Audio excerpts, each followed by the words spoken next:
ভাই ভিডিওটা টান দিয়ে যায় না, খুব গুরুত্বপূর্ণ বিষয় ভাই। আপনার যারা আপনি নিজে উপকৃত হবেন, হাজার হাজার মানুষ আপনার মাধ্যমে উপকৃত হবে। সোশ্যাল মিডিয়ায় এই সমস্ত বিষয় নিয়ে আলোচনা হয় না। যে জিনিসটা বলতেছি সেটা হচ্ছে একটা এই সোশ্যাল মিডিয়ায় এই 2026 সালে একটা ঘটনা এমন ঘটতেছে।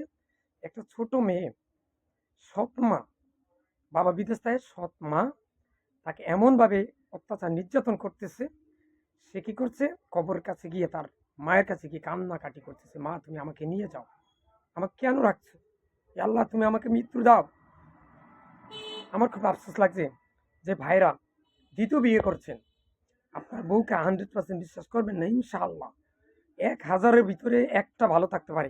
আপনার সামনে দেখবেন আপনার মেয়েকে বা ছেলেকে চুমু দিতেছে, কোলে নিতেছে, খুব আদর যত্ন করতেছে, কিন্তু আপনি আড়াল হলেই ছুরি ধরতে বেশিক্ষণ নয়, আপনার সামনে 4টা দিবে মাছ, আপনি তো দেখতেছেন আরে আল্লাহ, আমার আপন, ওর আপন মা যা ভালোবাসে তাতে বেশি সৎ মা আদর করতেছে, আপনাকে দেখাবে, কিন্তু তার মনের মধ্যে বিষ, কুমন্ত্রণা।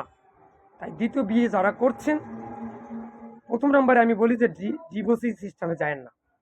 এ মেয়ে স্ত্রীকে ডিভোর্স দেন আর করে সন্তান আছে, কখনোই কাজ করেন না। ওই বউ যত খারাপ হোক, সৎ যখনই দ্বিতীয় বিবাহ করবেন তখনই দেখবেন যে আপনার 12টা বাজে গেছে।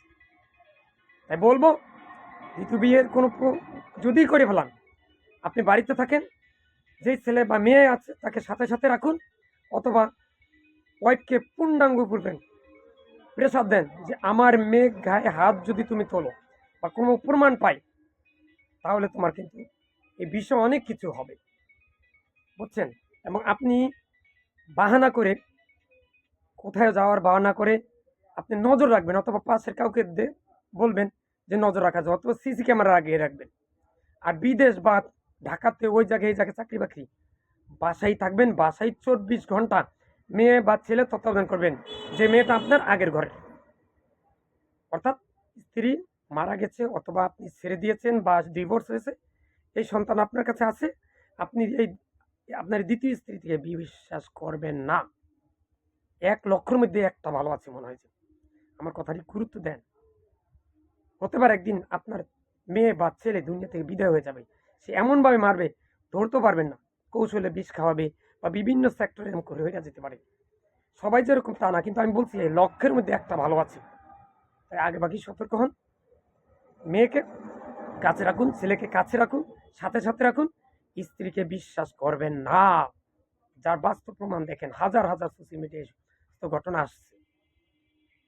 আমার কথাগুলো গুরুত্ব দেন, আর যারা ভিডিওটা দেখছেন সবার কাছে ছড়াই দেন।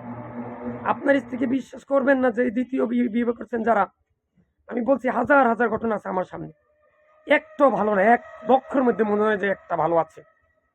আসলে সন্তান যে আগের ঘরের যে সন্তান আছে, ওই সন্তানকে আসলে সে ভালো জানে না, আল্লাহর কসম করে বলি আসলে ভালো জানে না। ইয়াল্লাহ আমি সব পৃথিবীর সকল মুসলিম উম্মাকে এই কথাগুলো বোঝার তৌফিক দান কর। ইয়াল্লাহ আমি সব পৃথিবীর সকল মুসলিম উম্মাকে তুমি শিরক বেদাত ও কুফরি মুক্ত রেখে মৃত্যুর সময় মুখে লা ইলাহা ইল্লাল্লাহ পড়ে যেন মৃত্যুবরণ করতে পারি, সেই তৌফিক দান করো। আমিন। ভিডিওটা বেশি বেশি করে শেয়ার করুন ভাই। 5 ওয়াক্ত নামাজ পড়বেন, সন্তানকে মাদ্রাসা ভর্তি করে দেবেন। আর এই যে আপনার সন্তান আগের বউকে তালাক দিয়েছেন বা ডিভোর্স হয়েছে অথবা মারা গিয়েছে, এখন আপনার কাছে যে সন্তান আছে, ছেলে হোক মেয়ে হোক, সাথে সাথে আপনার রাখেন। বিদেশ যাইবেন না, অন্য কোনো জায়গায় চাকরির জন্য যাবেন না, 5 দিনের জন্য কোথাও যাবেন না, লাগলে লগে করে ওরে নিয়ে যাবেন। আবারও বলি, সতর্ক হন, আর নলে আফসোস করবেন, কিন্তু কোনো কাজে আসবে না তখন। আসসালামু আলাইকুম।